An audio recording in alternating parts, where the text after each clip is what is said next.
할렐루야. 예, 아주 참 잘 오셨습니다. 우리 옆에 뒤에 분하고 같이 인사하겠습니다. 참 잘 오셨습니다. 우리 같이 인사하겠습니다. 우리 한 번 더 옆에 뒤에 분하고 인사하겠습니다. 은혜 많이 받으시기를 바랍니다. 같이 인사하겠습니다. 예, 우리 마지막으로 한 번 더 인사하겠습니다. 기도의 문이 활짝 열리시기 바랍니다. 우리 같이 인사하겠습니다. 인생을 살다 보면은 누구에게도 하소연하지 못하는 참 억울하고 가슴 아프고 또 이해 안 가는 그런 일들을 만날 때가 종종 이제 있습니다. 참 원통하고 너무 참 힘들고 억울한데, 그런데 어디에다 대고 말도 할 수 없고 또 참 풀기도 어려운 그런 그 문제를 만날 때가 이제 종종 있어요. 이제 그 중 하나가 뭐냐면은 이제 악인의 이제 형통인 것입니다. 시편의 37편에 보면은 다윗이 이제 이렇게 얘기하죠. 악한 꾀를 이루며 악한 일을 함에도 불구하고 자기 길이 형통한 그러한 인생 때문에 불평하지 말라. 이제 이렇게 이제 말합니다. 악인의 형통함을 보면서 그들이 잘 되어지는 것 때문에 불평하지 마라.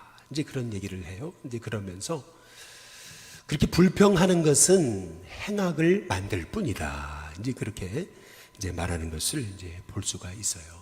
대신 잠잠하고 참고 기다리라 그래요. 잠잠하고 참고 기다려라. 이렇게 이제 말씀하고 이제 계십니다. 이제 그러면서 주시는 말씀은 이제 의인은 7번 넘어져도 다시 일어난다는 거예요. 그러나 악인은 넘어지면 이제 다시 일어나지 못한다. 그러니까 낙심하고 절망하지 말고 정직한 자 보고 완전한 자를 주목해라. 이제 이렇게 이제 말씀하고 있어요. 행악을 일삼는, 영혼 바라보면서 행악을 일삼는데도 너무 잘 살아요. 그런 사람 바라보면 낙심하지 말고 믿음으로 사는 온전한 자, 참 진실하게 사는 정직한 자, 그들에게 주목하라는 거예요. 그러면 그렇게 온전하고 정직한 사람에게 주목하는 인생, 그 후에 그 자손은 평안이다. 이제 이렇게 이제 말씀하고 있어요. 하나님의 계획, 하나님의 뜻은 다 알 수 없지만은, 그러나 우리가 자꾸 문제에 집중하지 않고 오히려 하나님의 선하심에 집중하며 나갈 때 잠잠히 참고 기다리고 하나님께 맡기면서, 그러면서 낙심하지 않을 때 결국에는 하나님의 뜻이 이루어지는 것을 이제 보게 된다는 것이 시편의 37편에서 다윗이 고백하고 있는 이제 바인 거죠. 시편 37편이라 그랬는데 거꾸로 뒤집어서 시편 73편에 이제 보시면은 이제 그 유명한 아삽의 시가 이제 나오죠. 우리 지난 수요일 날 우리 곽인한 선교사님께서 잠깐 나누셨던 말씀 중에 나오는 건데요. 이 악인의 형통함 때문에 이 아삽은 거의 넘어질 뻔했다는 거예요. 미끄러져서 실족할 뻔했다는 거죠. 아니, 죽을 때도 평안해요. 죽을 때도 고통이 없고요. 야, 저렇게 그냥 행악을 저지르며 사는데도 아무 문제 없어 보여요. 하나님, 이거 어찌 된 겁니까? 이 아삽이 하나님 앞에 절규하면서 거의 실족할 뻔했다는 거죠. 내게 아주 심한 마음의 고통이었다는 거예요. 그런데 놀랍게도 이 아삽은 이렇게 얘기합니다. 성소에 들어갈 때에 비로소 바로 그 악인의 결말을 보게 하셨다. 이제 그렇게 이제 얘기를 하는 거예요. 하나님은요, 이 악인의 형통함을 그냥 내버려 두는 것 같지만, 그러나 풀이 뱀을 당하고 그리고 푸른 채소가 이렇게 시드는 것처럼 결국 하나님의 때가 있다라는 거죠. 그러면서 이제 아삽이 고백하는 거예요. 하나님께 가까이 함이 내게 복이라. 이제 그렇게 고백하고 있는 겁니다. 자꾸 그 악인의 형통함을 바라보면서 낙심하고 절망하는 인생, 그것은 스스로 넘어질, 그렇게 실족할 그런 웅덩이를 파는 어리석은 인생이라는 거죠. 오히려 하나님께 가까이 함으로 하나님이 우리에게 은혜 주셔서 그 은혜로 고난을 이기는 하나님의 종들이 참 참 복이 있는 인생이다. 이제 이렇게 이제 아삽은 결론적으로 고백하고 이제 있는 것입니다. 이런 악인의 형통함에 대한 주제, 이제 이것은요, 이 다윗과 아삽에게서 끝나지 않아요. 이것은 이제 선지자들의 고백에도 아주 단골 메뉴처럼 이제 나오는 거거든요. 대표적인 그 선지자가 바로 하박국입니다. 하박국의 그 고백, 하박국의 불평, 하박국의 원망, 그 하박국의 하나님을 향한 탄식은 뭐냐면은, 아니 어찌하여 악인이 선한 선인을 삼키는데도 왜 하나님은 침묵하십니까? 이제 이 얘기예요. 어찌 나로 하여금 이 죄악의 이 형통함을 보게 하시는 겁니까? 왜 나로 하여금 이 죄악을 목도하게 하시는 겁니까? 이제 이것이 이제 하박국의 하나님을 향한 질문이거든요. 그런데 그때 이제 하박국에게 주신 하나님의 음성은 뭐냐면요, 그 교만하고 정직하지 못한 그 영혼들 때문에 낙심하지 말라는 거예요. 그러면서 하나님이 주신 음성은 뭐냐면은, 의인은 오직 믿음으로 사는 거다. 이제 그 응답을 주십니다. 마틴 루터가요, 자기의 그 죄책감으로 인해서 그렇게 정말 몸부림치고 작은 죄 하나도 그렇게 그 마음의 그 통곡과 그 자복함 때문에 고해성사를 하면서 그렇게 아주 그냥 계속해서 신부님에게 찾아가가지고 자기의 죄를 이제 고백하니까요. 그 신부님이 이제 그랬더라는 거죠. 하나님이 당신한테 화가 나신 게 아니고 당신이 하나님께 화가 난 것 같다고 이제 이렇게 얘기를 합니다. 소망의 하나님은 어디 계시는 거냐고 이제 그렇게 얘기했을 정도로 루터는 죄 때문에 절망했던 인생이죠. 그런데 그 절망했던 그 루터에게 한 줄기 빛이 비쳤던 그 말씀이 이제 하박국의 말씀인 거예요. 오직 의인은 믿음으로 산다. 오직 의인은 믿음으로 산다. 이제 말이죠. 우리가 이 주변을 바라보면은 이제 교회는 어려움을 당한 것 같고 또 많은 개척교회가 문을 닫고요. 제 동기 목사나 또 제 친구 또 후배나 최근에 이제 교회 문 닫았다는 얘기를 여러 번 이제 듣게 돼요. 참 이런 어려운 시기 가운데 하나님 도대체 하나님 침묵하시는 이유가 뭡니까? 하나님 역사하시는 게 맞습니까? 우리는 자꾸 하나님 어찌하여라고 우리는 이제 부르짖을 수밖에 없는 상황을 만난 거죠. 이런 환경을 바라보면 우리는 낙심하죠.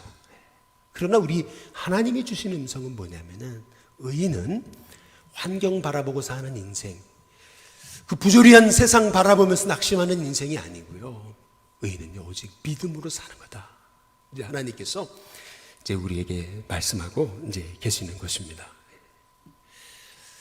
이것은요, 이 하박국 선지자에게만 있는 질문이 아니었어요. 예레미야도 마찬가지입니다. 예레미야서도 오늘 새벽에 잠시 나누셨지만은 예레미야 12장 1절에 보면은 이제 예레미야가 이렇게 얘기를 해요. 하나님, 어떻게 이렇게 악인이 형통합니까?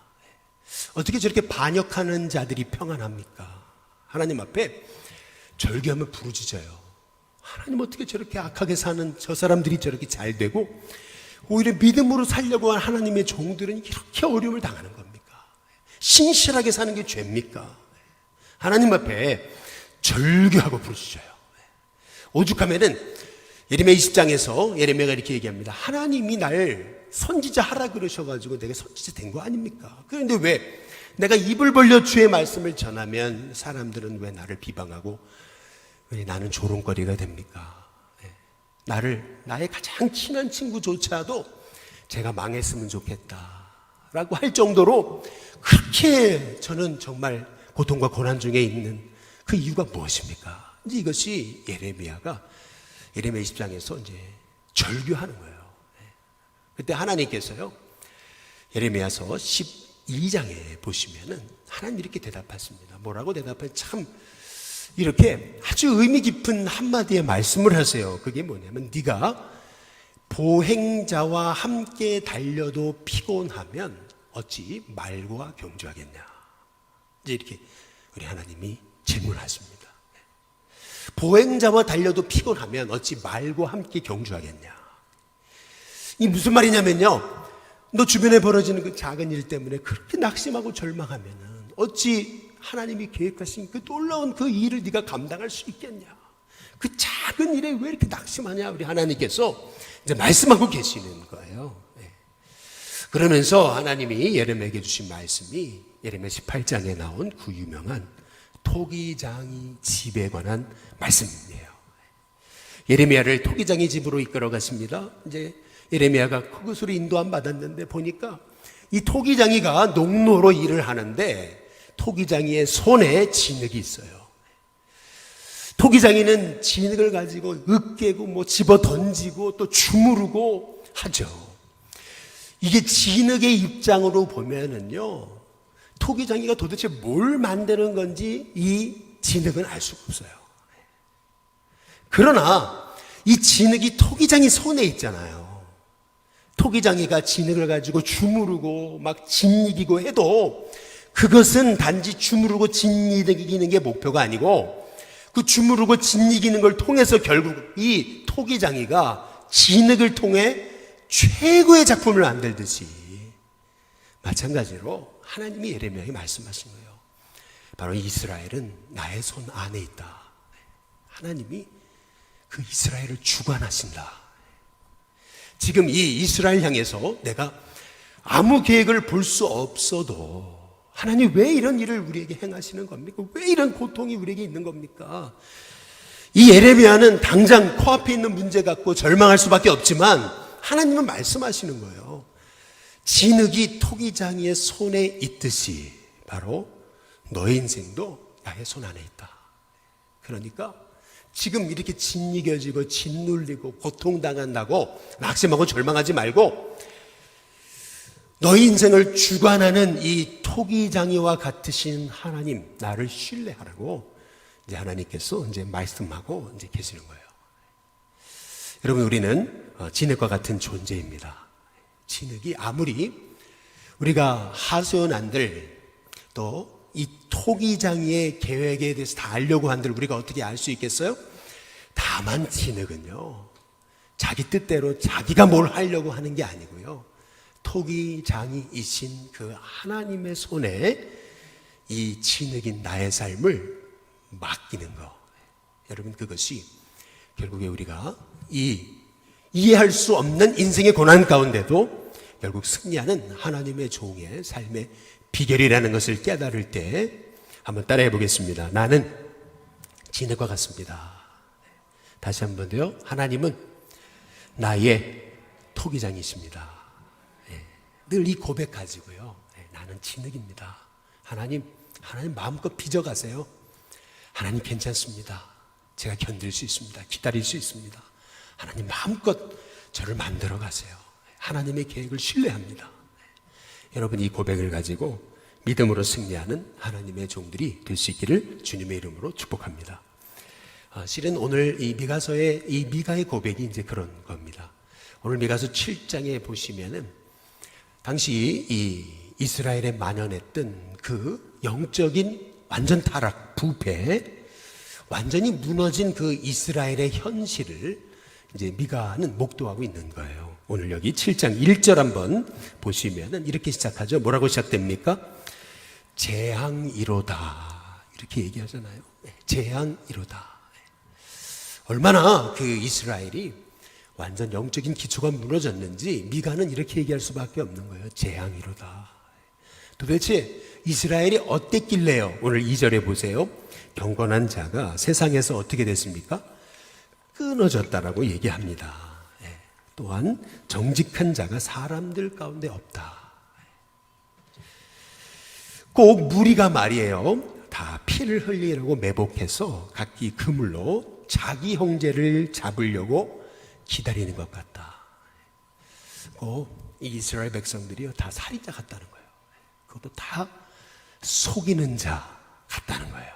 진실은 사라지고 하나님 말씀은 사라지고 은혜는 사라지고 서로 말이에요, 서로 죽이려고 달려드는 그러한 참 살인마와 같은 그러한 그 모든 그 영적인 기초와 기본이 무너진 그 이스라엘의 상황을 바라보면서 미가 선지자는요, 재앙이구나 라고 얘기하고 있는 거예요. 여기 3절에 보면은 두 손으로 악을 부지런히 행하는데, 심지어는 그 지도자와 재판관은 뇌물을 구하고 권세자는 자기 마음의 욕심을 말하고 그들이 서로 결합했다 그랬습니다. 지도자와 재판관과 권세자가 서로 결합해서 한 가지로 이렇게 정의와 공의는 사라지고 그 땅에 진리와 그리고 하나님 말씀은 사라진 그러한 그 시대의 형편을 바라보면서 미가는요, 재앙이로다 라고 이렇게 하나님 앞에 고백할 수밖에 없는 거예요. 심지어는 4절에 보니까 그들의 가장 선한 자라도 가시와 같다 그랬습니다. 가장 정직한 자라도 찔레 울타리보다 더 심하다, 이제 이렇게 얘기하고 있거든요. 이 이스라엘의 이 모든 이 영적인 기초가 무너졌다는 그 사실, 그 현실에 대해서 미가 선지자는 5절에 이렇게 얘기하는 겁니다. 너희 이웃을 믿지 말며 친구를 의지하지 말라. 심지어는 내 품에 누운 아내 여인에게라도 내 입의 문을 지켜야 된다. 이제 이렇게 이제 말하고 있습니다.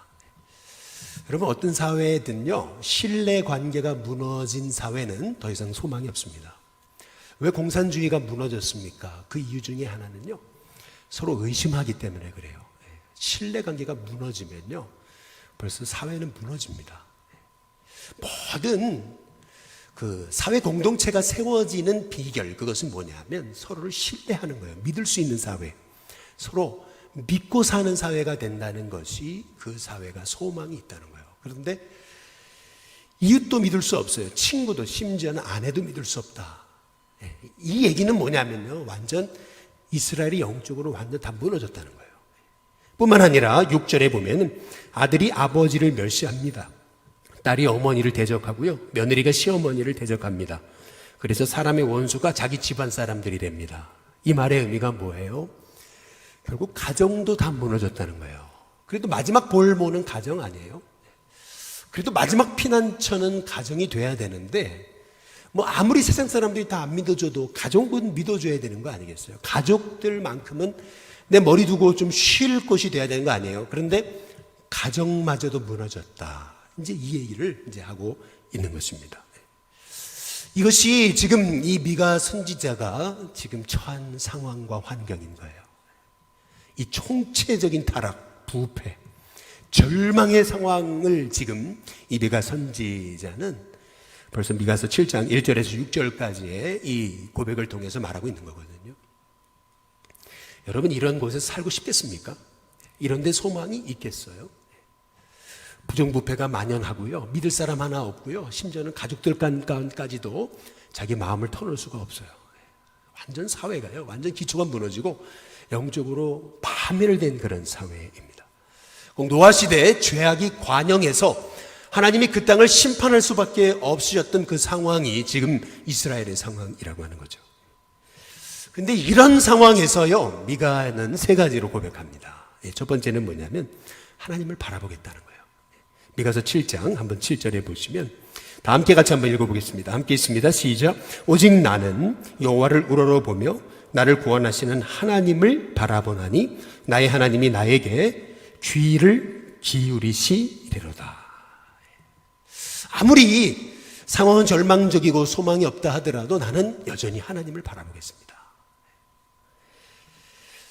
저는 우리 일신교회 성도님들이 아무리 여러분의 인생이 무너지고 소망이 없는 것 같은 상황 속에서도, 아무리 우리가 처한 환경이 절망적일지라도 하나님을 바라봄으로 다시 소망을 얻고 승리하는 저와 여러분이 될 수 있기를 주님의 이름으로 축복합니다. 히브리서 12장 1절에 보면은 우리가 믿음의 선한 경주에서 승리해야 된다고 얘기하거든요. 인내로서 너희에게 당한 경주를 경주하며 이렇게 말해요. 꼭 우리의 신앙생활은 꼭 영적 레이스와 같다는 거예요. 영적 싸움이에요. 어찌 보자면 우리는 운동선수가 경기에 경주하듯이 그렇게 우리는 어찌 보면 영적 이 경주 한복판에 있는 거예요. 그런데 이런 이 영적인 이 레이스 가운데 우리가 승리하는 비결, 그것은 뭐냐면 운동선수는 결국 그 피니시 라인, 그 목적지를 바라보는 거 아니에요. 마찬가지로 우리도 똑같아요. 지금 옆에 있는 환경, 문제 바라볼 것이 아니고요. 자꾸 우리가 옆에 있는 거 환경, 문제 바라고 부조리 바라보면 낙심할 게 아니고요. 우리가 바라봐야 되는 건 뭐냐면 바로 우리 인생의 진정한 목적 대신 예수님입니다. 예수님 바라볼 때 저와 여러분 가운데 다시금 하나님이 소망 주시고 일어설 수 있는 힘과 은혜를 주실 줄로 믿습니다. 참 그 소록도에 갔을 때 지금도 생각이 나요. 저 육지에서 소록도를 바라봤을 때 그 화장장에서 불꽃이 이렇게 올라오던 그 불꽃이 지금도 참 마음에 선합니다. 참 얼마나 처량해요. 이렇게 나병에 걸렸다고 해가지고 사람들한테 버림받고 가족들에게 마저 버림받아서 거기서 평생 그 소록도에서 살아야 되는 그 인생 속 안에서도 다 버렸지만, 사람도 버리고 친구도 버리고 부모도 버리고 가족도 버렸지만, 그러나 그곳에서 예수님을 만나고 예수님을 알고 나니까 그 소록도, 그 한많은 그 외로운 곳이 오히려 지라도가 됐다 그러잖아요. 이 하박국 선지자의 고백처럼 무화과 잎이 무성하지 못하고 감람나무 소출이 없고 우리의 양이 없고 외양간에 소가 없을지라도 말이죠, 난 여호와로 인하여 즐거워하겠다. 예수님 바라보니까요, 그 외로운 소록도가 소록도가 아니고 지라도가 된다는 거죠. 이것도 없고 저것도 없을지라도 바로 하나님이 나의 소망이 되신다. 여러분, 그것이 오늘 이 미가 선지자의 이제 고백인 것입니다. 그래서 저와 여러분의 삶에 절망적일수록 하나님 바라보시기를 주님의 이름으로 축복합니다. 절망적일수록 나를 부르신 그 부름의 상을 바라보고 경주자가 당장 코앞에 있는 그 어려움을 바라보는 게 아니고 목적지 바라보듯이 마찬가지로 인내로서 너희에게 당한 경주를 경주하는 거예요. 그 경주에 승리하는 비결, 목적지 바라보는 거죠. 끊임없이 날 부르시는 부름의 상 바라보면서 지금 현실을 바라보고 낙심하지 않는 거죠. 저와 여러분 가운데 아무리 내 인생에 절망이 찾아와도 나는 주님을 우러러보겠습니다. 오늘 오직 나는 여호와를 우러러보며 나를 구원하신 하나님을 바라보겠습니다. 이 미가의 고백이 저와 여러분의 고백이 될 수 있기를 주님의 이름으로 축복합니다. 그리고 두 번째로 오늘 여기 미가가 얘기하잖아요. 오늘 8절에 보시면 이렇게 얘기하죠. 중반 부분에 나는 엎드러질지라도 다시 뭐 할 것이요? 일어날 것이요. 어두운 데 앉을지라도 여호와께서 나의 빛이 되실 것입니다. 참 멋있습니다. 엎드러질지라도 일어날 것이고 어두운 데 앉을지라도 우리 예수님이 내 인생의 빛이 되실 겁니다. 참 멋있는 고백입니다. 예수님 바라보니까 그 어둠 속에서도 하나님이 내 인생의 빛을 비추십니다. 소망이 없고 끝난 것 같았는데 끝이 아니라는 그 하나님의 음성이 들려지면서 다시 일어설 수 있게 이제 되는 거죠. 여러분, 신앙생활은 엎드러지지 않는 것이 아니고요, 신앙생활은 다시 일어나는 것입니다. 오뚜기가 엎드러지지 않는 것이 아니라 다시 일어나듯이, 그래서 오뚜기듯이 마찬가지로 신앙인은 엎드러지지 않는 게 아니고요, 다시 일어나는 거예요. 그래서 우리 시편의 37편에서 시편 기자가 이제 다윗이 고백하는 거죠. 하나님이 사람의 걸음을 정하시고 그 길을 기뻐하시나니 저는 넘어지나 그랬어요. 저는 넘어지나. 신앙생활, 여러분, 믿음으로 산다고 해도 넘어집니다. 넘어질 수 있습니다. 아니, 넘어지는 게 인생입니다. 그러나 아주 엎드러지지 아니함은 그 이유가 있어요. 아주 엎드러지지 않은 이유, 그것은 바로 하나님이 그의 손으로 우리를 꽉 붙드시기 때문이로다. 이제 그렇게 이제 다윗이 고백하고 있는 것을 볼 수가 있습니다. 엎드러지죠. 아니, 윤동규 목사도 엎드러지고요, 저와 여러분도 엎드러집니다. 엎드러지지 않는 건 인간이 아닙니다. 누구나 엎드러져요. 오늘 아침에도 새벽에 일어나는데 몸이 찌뿌둥하면서 야, 오늘 또 사역 다 할 수 있을까? 야, 오늘 나가서 금요전도 할 수 있을까? 이게요, 사람의 마음이에요. 오늘 그러더라고요. 오늘 새벽기도, 오늘 설교를 했는데 제가 자꾸 이렇게 이제 이렇게 설교를 했나 봐요. 저희 아내가 그러더라고요. 한번 다시 들어보라고. 예. 그런데 여러분, 사람이요, 우리는 늘 이렇게 아침에 일어나가지고 늘 이렇게 넘어지기도 하고, 오늘 어떻게 살지, 여러분 그게 인생 아니에요 사실. 그러나 여러분, 엎드러질지라도 다시 일어나는 거, 여러분 그게 믿음 생활입니다. 엎드러지지 않는 게 신앙이 아니고요, 다시 일어나는 게 신앙입니다. 그래서 엎드러질지라도 다시 일어날 것이고, 어두운 데 앉았을지라도 우리 예수님이 나의 소망이 되신다, 빛이 되신다. 여러분, 이 고백이 저와 여러분의 고백이 될 수 있기를 주님의 이름으로 축복합니다. 마지막 세 번째로, 오늘 미가서 7장 9절에 보시면 중간 부분에 이렇게 얘기하죠. 이렇게 얘기합니다. 마침내라고 얘기해요. 주께서 나를 위하여 논쟁하시고, 이렇게 얘기해요. 나를 위해 논쟁하시고. 한번 따라해 보겠습니다. 논쟁하시고. 논쟁하시고 주께서 나를 인도하사 광명에 이르게 하시리니 내가 그의 공의를 보리로다. 이제 이렇게 얘기하거든요. 제가 논쟁하시고라고 하는 말씀을 제가 이렇게 여러분께 한번 따라 해보시라고 한 이유가 있어요. 그 스카펙이라고 하는 유명한 의사가 있죠. 이분이 쓴 아직도 가야 할 길이라고 하는 유명한 책이 있습니다. 근데 이 책에 보면은 이제 참 스카펙이 참 대단한 통찰력인 것 같아요. 참 그 글을 읽으면서 무릎을 쳤거든요. 원죄가 뭐냐? 아담과 하와의 원죄. 여러분, 원죄가 뭐라고 생각하십니까? 스카펙은 이런 얘기를 합니다. 원죄란 게으름이다. 이렇게 얘기합니다. 무슨 게으름이요? 생각의 게으름이라는 거예요. 이게 무슨 말이냐면, 아담과 하와를요, 마귀가 유혹하죠. 딱 선악과를 보니까 보암직, 먹음직, 탐스럽기도 했잖아요. 그때 그렇게 유혹받는 하와를 보면서 마귀가 속삭이죠. 이거 먹어도 죽지 않아. 결코 죽지 않아. 근데 그때 하와가 생각이 게으를 게 아니고 한 번만이라도 이렇게 마귀한테 질문했더라면, 마귀와 논쟁했더라면, 그러면 이렇게 하와가 쉽게 마귀에게 넘어지지 않았을 거라는 거예요. 이게 무슨 말이냐면, 이 선악과를 보여주면서 너 안 죽어, 이거 먹어도 안 죽어 라고 했을 때 이 하와가요, 왜 안 죽는데? 하나님이 죽는다고 하셨는데? 라고 한마디만 했었다면, 그러면 하와가 이렇게 쉽게 마귀에게 넘어가진 않았을 거라는 거예요. 마찬가지죠. 우리 인생에 절망이 찾아올 때가 있어요. 근데 그때 우리는 그냥 절망을 그냥 받아들이는 거예요. 생각의 게으름인 거예요. 너 안 돼. 마귀가 속삭이잖아요. 근데 그때 그냥 그걸 받아들이는 거 생각의 게으름이에요. 이게 원죄예요.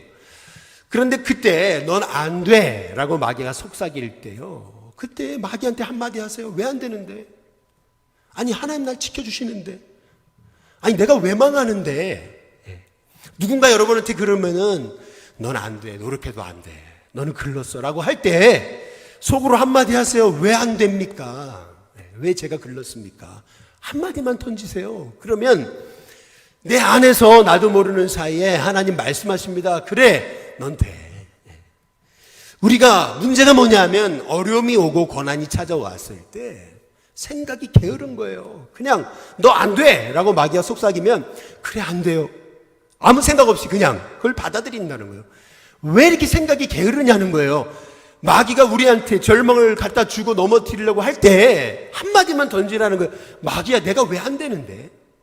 내가 왜 여기서 망하는데? 한마디만 던지라는 거예요. 마귀와 논쟁하라는 거죠. 근데 오늘 여기 말씀을 보면은 하나님 말씀하십니다. 여기 7장 9절에 다시 보시면은 그렇게 얘기하잖아요. 내가 여호와께 범죄하였으니 그의 진노를 당하려니와 마침내 주께서 나를 위하여 뭐 하신다고요? 논쟁하시고, 이제 이렇게 얘기합니다. 마귀가 우리를 딱 붙잡고 질질 사망으로 끌고 갈 때, 그때 하나님이 우리를 위해 마귀와 함께 논쟁해 주신다. 얘 이렇게 넘어질 사람 아니야. 하나님께서 우리를 위해 논쟁해 주신다. 이 참 멋진 말이거든요. 논쟁의 시작은 뭐예요? 질문이거든요. 마귀가 여러분께 자꾸 낙심을 주고 절망을 주고 쓰러뜨리려고 이러다 끝났다라고 생각이 될 때 그냥 받아들이는 거예요. 생각이 게으른 거예요. 그게 게으름입니다. 여러분이 정말 하나님의 사람이라면 여러분의 생각에 마귀가 자꾸 절망을 넣어줄 때 그때마다 질문하세요. 왜 내가 절망해야 되는데? 왜 내가 망해야 되는데? 한마디만 던지세요. 그러면 그때 하나님께서 여러분의 삶에 결국 오늘 7장 9절에 보세요. 주께서 나를 위하여 논쟁하시고 심판하시며 주께서 나를 인도하사 결국 광명에 이르게 하시리니 내가 내 눈으로 똑똑히 그의 공의를 보게 될 것이다. 이렇게 말씀하고 있습니다. 결국 오늘 11절에 내 성벽을 건축하는 날 곧 그날에는 지경이 넓어질 것이고 그날에는 아수르에서 애굽 성읍들에까지 애굽에서 강까지 이 바다 저 바다까지 이 산에 저 산까지의 사람들이 너에게 몰려오는 것을 볼 것이다. 이렇게 말하고 있거든요. 여러분이 낙심했더라면 이 기적과 은혜 못 봅니다. 절망하고 낙심하고 넘어졌더라면 하나님이 내게 새 일을 행하시는 거 어떻게 볼 수 있어요? 그러나 그 절망의 상황 속에서도 하나님 바라보잖아요. 그러니까 소망이 생기죠. 그래서 어둠 가운데 있을지라도 주님이 빛이 되세요. 그때에 절망이 몰려오지만 하나님께서 우리 대신 논쟁하여 주심으로 너 안 망해. 하나님이 우리에게 소망을 주셔서 다시 일어나게 하셔서 결국 우리의 인생 다시 일으켜 세우시고 너의 도시가 다시 재건축되게 될 것이다. 이것이 오늘 내 성벽을 건축하는 날이라고 하는 말씀입니다. 다시 우리 인생을 세우실 거라는 거죠. 그리고 결국 네 인생의 지경이 넓어질 거다. 우리 하나님께서 말씀하고 계시는 것이거든요. 여러분, 저와 여러분의 인생 아무리 어려움 당해도 망하지 않습니다. 아무리 내 인생에 정말 억울하고 부조리한 일이 일어나도 억울해서 이해할 수 없는 상황이 있어도 여러분 괜찮습니다. 토기장이신 하나님이 우리 진흙 같은 우리를 빚어가시고 만들어가고 계시기 때문에 그렇습니다. 결국 우리의 두 눈으로 똑똑히 하나님의 행하시는 일을 보게 될 것이다. 너를 통해서 이 열방을 살리고 수많은 영혼이 돌아오는 그 놀라운 광경을 보게 될 것이다. 우리 하나님께서 말씀하시는 오늘 이 말씀, 저와 여러분을 향한 말씀입니다. 그것을 위해 주님 바라보십시오. 다시 일어나야 됩니다. 주님이 빛이 되셔야 됩니다.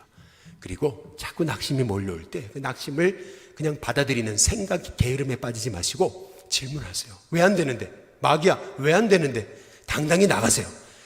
그리고 하나님 말씀 의지하고 하나님 내 인생 다시 세우실 것이고 나를 통해서 모든 무너진 것들을 회복시킬 거라는 믿음 가지고 나가세요. 그때 하나님께서 저와 여러분을 통해서 새 일을 행하시는 놀라운 은혜를 보게 될 줄로 믿습니다.